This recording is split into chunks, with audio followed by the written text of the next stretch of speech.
Captain Kenji Terauchi gripped the controls as the Boeing 747 shuddered in the cold Alaskan sky.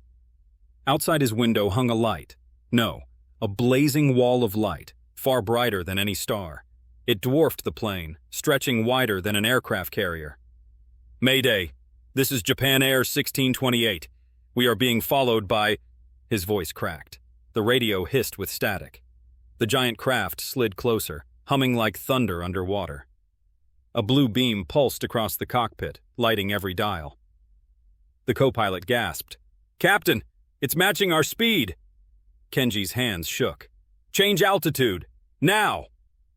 But as the plane began to dip, the beam thickened, wrapping the jet in shimmering fog.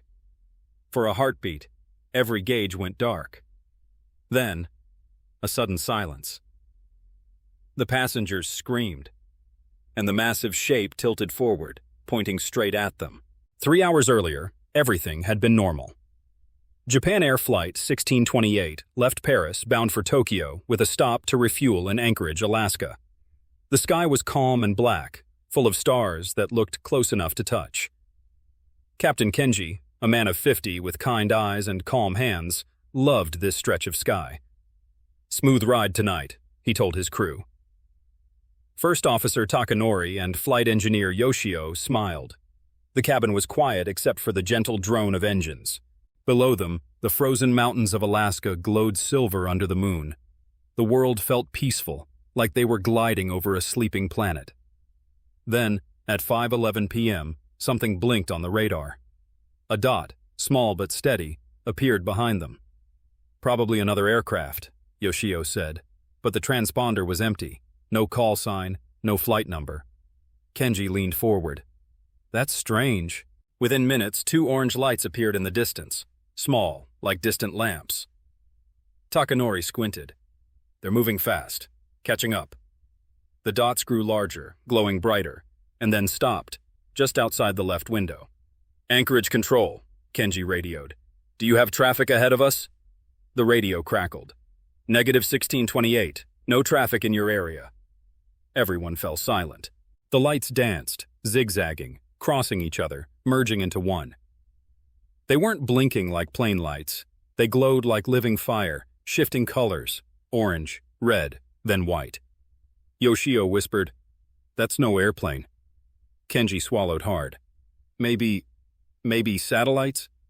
But satellites don't hover, and they don't follow jets through the night. Suddenly, the 2 lights shot forward, crossing the plane's nose. The cockpit flashed white. "Too close!" Takanori shouted, covering his eyes. The passengers below screamed as the light flooded the cabin. Kenji grabbed the radio again. "Anchorage control, unidentified traffic directly ahead." Static. Only static. The lights pulled away, merging again into a single, massive shape. It moved with slow grace, like a whale drifting through water, casting shadows over the jet's wings. Kenji felt the vibration through his seat. His heart pounded in his throat. Yoshio stared at the radar. "Captain, it's bigger than anything I've ever seen. It's covering the entire screen." Kenji whispered, "How can something that big fly?" For 20 long minutes, the giant object kept pace with them, circling, gliding, watching. Then, one of the passengers, a little boy in seat 22A, pressed his face to the window and pointed. "Look, Mama, the moon is chasing us!" But it wasn't the moon. It was something else. Something that shifted shape like fog made of metal. Kenji tried to change course toward Anchorage. Turning right, 340. The plane tilted. The object tilted too.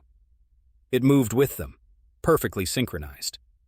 Kenji's knuckles turned white on the controls. "We can't shake it," he whispered. Takanori's voice cracked. "Captain, what if it doesn't want us to?" And then, without warning, the object surged forward, blocking the entire horizon. Every light in the cockpit flickered out. Engines hummed, then groaned. The passengers' screams echoed through the metal cabin as the massive UFO loomed closer, a blue beam pulsing from its heart, locking onto the 747. Kenji shouted, "Brace for—" The beam swallowed the plane in blinding light. The blue beam swallowed the plane whole. Every window shone like daylight, though it was night. The passengers screamed, some praying, others frozen. Captain Kenji couldn't move his hands. The controls felt glued in place. Then, everything went quiet. No engine noise, no radio, no wind, only silence. The light faded. Outside, the stars were gone. The entire sky looked gray and swirling, like fog inside a giant bowl. "Where are we?" whispered Takanori. Kenji stared through the windshield. "We're not anywhere I recognize." The altimeter spun wildly, showing impossible numbers. 30,000 feet, then 10, then 0. Yoshio tapped the gauge. "It's broken." But the strangest thing wasn't the numbers, it was the way the plane wasn't moving. They were floating, like a leaf in thick syrup. Then, out of the gray mist, shapes appeared, smooth, curved walls glimmering faintly like metal skin. Kenji blinked. "That's not cloud," he whispered. They were inside something. The cabin lights flickered back on. Passengers sat in eerie silence, faces pale and glowing blue from the light outside. A woman began crying softly. The little boy from seat 22A hugged his mother tight. Kenji unbuckled his harness. "I'm going to check the cabin," he said. "Captain, it's not safe," Yoshio warned. Kenji turned, gripping the door handle. "It's not safe anywhere right now." As he stepped out, the hallway lights dimmed again, one by one, as if something was moving alongside the plane. In the passenger cabin, frost had begun to spread along the windows, forming strange circular patterns like rings of ice. A faint humming sound filled the air, deep, steady, and alive. Kenji moved slowly down the aisle. The hum grew louder. Something flashed near the back of the plane. A light, bright and white, peeking through the cabin wall. He leaned closer. The wall itself seemed to breathe, expanding and shrinking with the rhythm of a heartbeat. He stumbled backward. What in heaven's name? The light from the wall pulsed again, faster now. Then, the sound changed. It wasn't humming anymore. It was a voice, low, echoing, not human. "Observe." Kenji froze. He didn't know if it came from outside or inside his own head. Suddenly, the frost cracked across every window at once. The passengers gasped as the walls shimmered, turning semi-transparent. And outside, through that glowing fog, they saw it. The UFO's inner surface wasn't metal, it was moving, shifting. Giant patterns like veins of light crawled along its walls. In the center, floating still, was a massive circular structure, spinning slowly, glowing blue and gold. Kenji could see it even through the cockpit now. "Anchorage control, please respond," he whispered, even though he knew no one could hear. The circle pulsed once, and beams of light extended toward the plane, wrapping around it like arms. Inside the cockpit, the temperature dropped suddenly. Frost crept across the glass. The pilot's breath fogged the air. Kenji could see his reflection in the windshield, only it wasn't his reflection anymore. His face blinked back at him, but its eyes were completely black. He gasped, backing away. The figure blinked again, then melted back into the glass. "What did you see?" Takanori asked. Kenji couldn't answer. He could only whisper, "They're watching us." The plane started shaking. The light outside dimmed to deep purple. Every screen flickered, images flashing across them that weren't from the instruments. They showed faces, blurry, human-like, but wrong. Eyes too large, mouths too still. Yoshio shouted, "Captain, the controls are responding again!" Kenji grabbed the yoke. "Get us out of here!" The engines roared to life. The entire ship trembled as the beam around them cracked open. The Boeing 747 burst through the fog, diving fast toward the black sky below. Stars returned. Alaska stretched beneath them, frozen and empty. The radar came back online. Anchorage Control's voice crackled through. "Japan Air 1628, we've been trying to reach you. You've vanished off radar for 10 minutes. Kenji's hands shook. 10 minutes? He looked at his watch.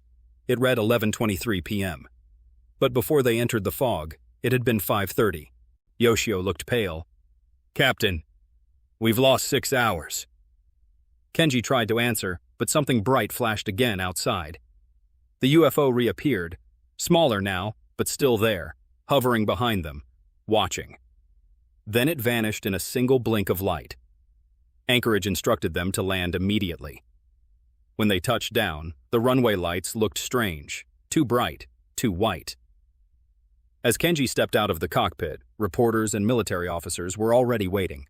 He looked back once at the silent plane and whispered, "It followed us all the way down." The runway lights burned too bright. Captain Kenji squinted as he stepped down from the cockpit. A wall of cold Alaskan air hit him, sharp as needles. Men in dark coats stood waiting. Not airport staff, not police. Their jackets bore no logos, only silence, the hum of the plane cooling behind him. One of them spoke softly. "Captain Terauchi, please come with us." Kenji glanced at his crew. Takanori looked pale. Yoshio stared at the ground. They followed the men into a waiting van. Behind them, floodlights bathed the 747 in ghostly white. No one was allowed near it. The van drove down a dark service road that led away from the terminal. No one spoke. The sound of tires over icy pavement echoed in the still night. Kenji could still feel the weight of the light in his eyes, the blue beam that swallowed the world. They stopped in front of a low building with no sign, surrounded by military vehicles. Inside, the smell of coffee and static filled the air. A man in a U.S. Air Force uniform stepped forward. "Captain, you experienced something unusual tonight." Kenji hesitated. Unusual isn't the word I'd use. They asked questions, dozens of them. How long was the object visible? What shape was it? What color was the light? Kenji answered each carefully. It was massive. It followed us. It felt like it was studying us. A young officer scribbled notes. Another man watched silently, his badge reading FAA Security Division. When Kenji mentioned the voices, the word observe, the room fell silent. The officer frowned. "You're sure it wasn't radio interference?" Kenji's jaw tightened. "It wasn't static. It was inside my head."